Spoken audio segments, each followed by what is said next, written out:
იყო გარკვეული მარცხები, რომლის გამოც გაგრძელებას აღარ მიდოდა, მაგრამ ჩემი ძმა სულ დისკს მაძლევდა.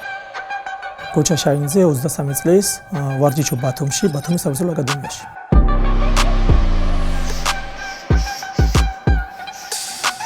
უნივერსალური მებრძოლი შემიძლია როგორც პარტიაში, ისე დგომში ბრძოლის წარმართვა, მაგრამ ჩემი ძლიერი მხარე არის ჭიდაობა. რაც გამომარჩევს სხვა მებრძოლებისგან ვფიქრობ არის ის, რომ ვარ ძალიან მიზანდასახული და დისციპლინირებული.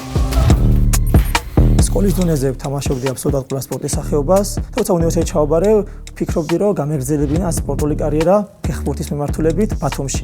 რამდენიმე აკადემიაში მივედი, სადაც არ ამიყვანს და შემდეგ ვიფიქრე, რომ აქ უნდა დამესრულებინა და უნდა კონცენტრირებულიყავი მხოლოდ სწავლაზე. განათლება ადამიანს ეხმარება საკუთარი იმიჯის შექმნისთვის, რადგან სპორტსმენს ეს სჭირდება. ასე ვფიქრობ, რომ განათლება დამეხმარა იმაში, რომ შემიძლია სწორად დავგეგმო და წარმართო ბრძოლად. მედაჩი მომწონსალმა, ზოგადად პროფესიონალში გადავდიოდი. ეს გზა ასე ვთქვათ დავგეგმეთ რა, პირველი 2-3 წელი ისე ხდებოდა ყველაფერი, როგორც ჩვენ დავალაგეთ რა. პირველ წელს ჩავატარე 5 ბრძოლა, იქ გავხდი GFC ჩემპიონი, შემდეგ მქონდა ტრავმა. დაახლოებით 1 წელი გამიწდა და შემდეგ ბოლო 1 წლის შუალედში ჩავატარე კიდე 4 ბრძოლა. ასე შეიქმნა ჩემი 9-0 რეკორდი. ჩემ ძმამ MMA-ის დარბაზში, ბათუმის საბრძოლო აკადემიაში მივიყვანა სავარჯიშოდ, როცა დავიწყე ვარჯიში, თან მუშაობდი და თან უნივერსიტეტში ვსწავლობდი. ხო და ძალიან რთული იყო სამი საქმე მეკეთებინა ერთდროულად და ჩემ ძმამ მითხრა, რომ მოდი სამსახურს თავი დაანებე, ხო და ანუ არ გექნება არაფერზე პრობლემა რა. დავანებე სამსახურს თავი, გადავერთე უშუალოდ ვარჯიშზე. იყო ჩემი მთავარი მოტივატორი, რომელიც მაძლევდა მოტივაციას, რომ არ დამებულიყავი, გამეგრძელებინა. იყო იქ მაგალითად გარკვეული მარცხები, რომლის გამოც გაგრძელებას აღარ მიდოდა, მაგრამ ჩემი ძმა სულ ასე ვთქვათ დისკს მაძლევდა.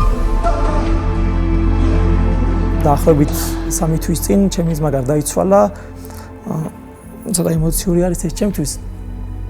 მასაც ჰქონდა ძალიან დიდი მიზნები, თავისი ცოდნით განათლებით ამერიკაში წავიდა, იქ საკმაოდ კარგ უნივერსიტეტში ჩაირიცხა.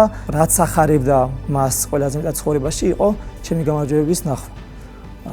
ნუ ის იყო ჩემი ძმაც, მეგობარიც, წვრთნელობად შეითავსა, სპონსორობად შეითავსა და დღეს ვინც ვარ, ვფიქრობ მისი დამსახურება.